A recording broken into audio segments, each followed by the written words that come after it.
नमस्कार बंधुओं, जय श्री राम। अब चर्चा करते हैं कि रुधिर में अगर बात प्राप्त हो जाए तो क्या करें। रक्त में आपकी बात का प्रयोग है कि पित्त का प्रकोप है कि कफ का प्रकोप है, आप कैसे जानें। और रक्त को कैसे शुद्ध करेंगे हम कि रक्त के ही द्वारा सभी को शुद्ध किया जाता, तो रक्त को हम कैसे शुद्ध करें।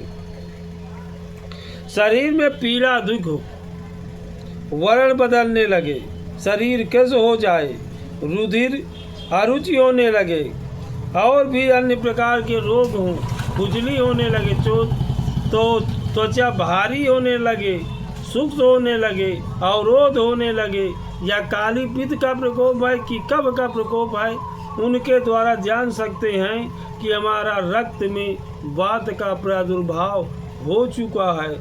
और रक्त से बात को नष्ट करने के लिए रक्त शोधक जो भी औषधियाँ हैं, अर्थात जो कसाव वर्ग के अंतर्गत आती हैं, कड़वी और खट्टी होती हैं, वह सभी औषधियाँ जो हैं रक्त को शुद्ध करने वाली होती हैं और शरीर को सख्त करती।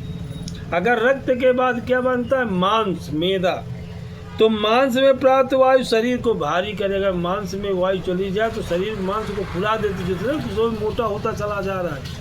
तो अर्थात मांस में वायु धस चुकी है, छोटी छोटी गांठें बनने लगी, शरीर जड़ता को पैदा करता है और शरीर को स्तंभित कर देता है, क्योंकि मांस के ही द्वारा रक्त की कोशिकाओं को स्तंभित करने लगता है। मैदा बढ़ने लगता है, मैदा का वायु तो पेट बढ़ने लगता है, भोजन पचता नहीं है।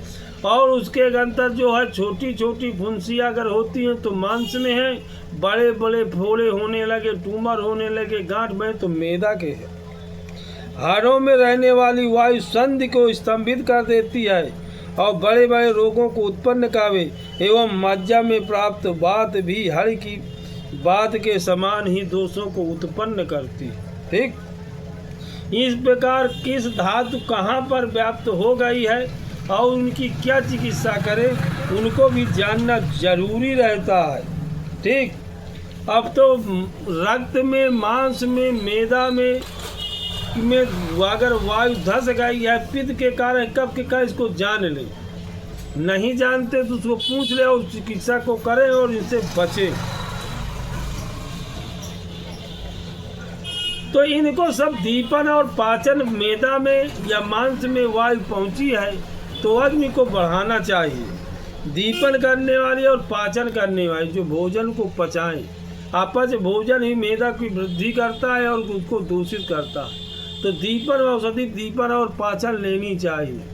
कौन है, जैसे पिपरी है, दीपक और पाचक है। ठीक, वायु करने वाले वे, और उससे विरेचन और बमन और लंघन भी करावे। ठीक, जुलाब दे खाने से पुराने मूंग की दाल जब जुलाब और बवन विरेचन करावे तो उसे पत्थ दे।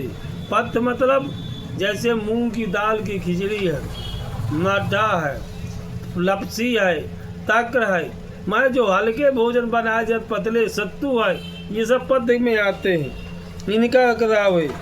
रोहिणी नाल की चाल, कचूर, पूका, मुकर, बेल, गिरी, गिलोय, दारू, हल्दी, सोंठ, बचाती, पिपरा, मुनि, इन सब औषधियों का जितने भी कड़वी थोड़ी से होती हैं, उन सब औषधियों को क्वाथ बनाकर ले सकते हैं। या मट्ठे में एक निवल्लभ छाल डालकर या तिकुटा डाल करके, पीपर मूल, चापचीत, पूकर मूल, इन सब औषधियों को डालकर पीने से या काढ़ा बना कर पीने से शरीर के संपूर्ण मेदागत, मांसगत, मेदागत बाद समाप्त हो जाता है।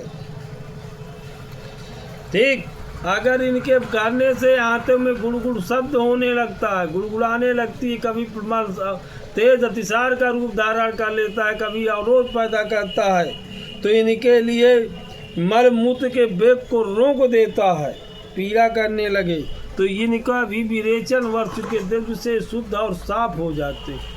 ठीक, इनकी भी चर्चा करेंगे। यदि ऐसे विषय में जानना चाहते तो आप हमसे संपर्क कर सकते हैं और इन औषधियों के विषय में जान सकते हैं या ले सकते हैं, या अपने घर में ही औषधियों का निर्माण करके सेवन कर सकते हैं। जय श्री राम।